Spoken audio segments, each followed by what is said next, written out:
I'm ready. I quit smoking. Sorry. Man. Yeah, that doesn't happen. Never smoked a day in my life.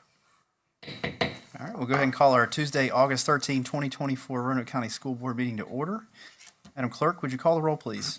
Mr. Greenway. Yes, ma'am. Mr. Linden. Yes, ma'am. Ms. Clemens. Yes, ma'am. Ms. Fachani is absent. Mr. Hudson. Yes, ma'am. Item 2.01, hearing of citizens. We have none. So on to 3.01, approval of new student cell phone policy 6.42A. Ms. Tammy Newcomb.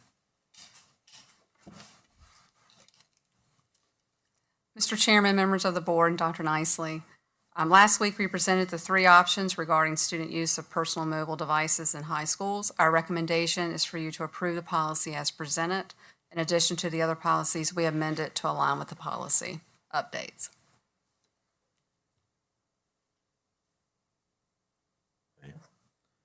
Mr. Chairman, I'd like to make a motion that the policy be amended as presented by staff.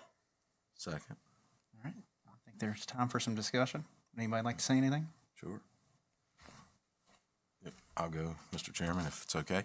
So I said this at the work session. I think if we listen to the data that was presented in the work session, we would, in my mind, and education is the primary goal of Roanoke County, which it is, I would be in favor of option 3, which was, eliminating the cell phones during the day from the students.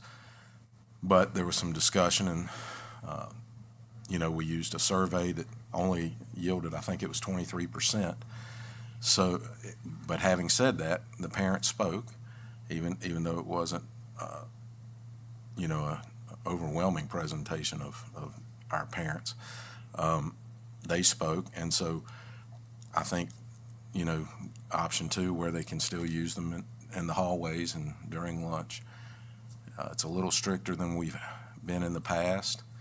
They can't have them in the classrooms, and I think that's a good option for us to come together on. Thank you, Mr. Chairman. Thank you. Mr. Linden? Thank you, Mr. Chairman.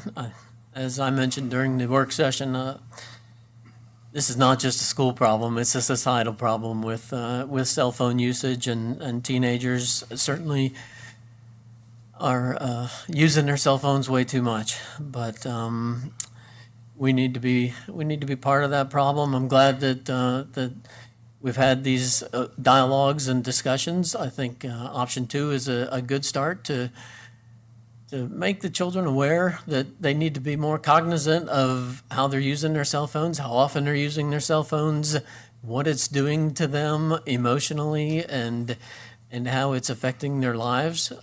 So I think that it's a good start, and I think that if we go with option 2, we'll see how it works, and hopefully it works out well. Thank you. I've been a proponent for option 2 from the beginning. I do think that we have to listen to our parents, and they felt a kind of way about it, but I also think we have to listen to the staff, and I feel like option 2 is a nice compromise. And it does keep the phones out of the classroom, which is good. They are there to learn, so hopefully that's eliminating distractions, but I still think that there are opportunities for them to use the phone at other times during the day, especially as high school students. So I think option 2 is a good compromise, so I'm happy with this.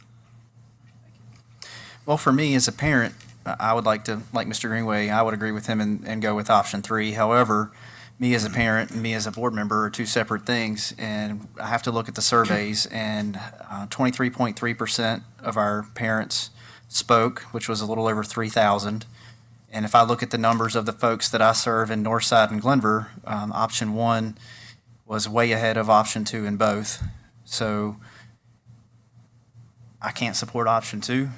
I'm going to support option 1.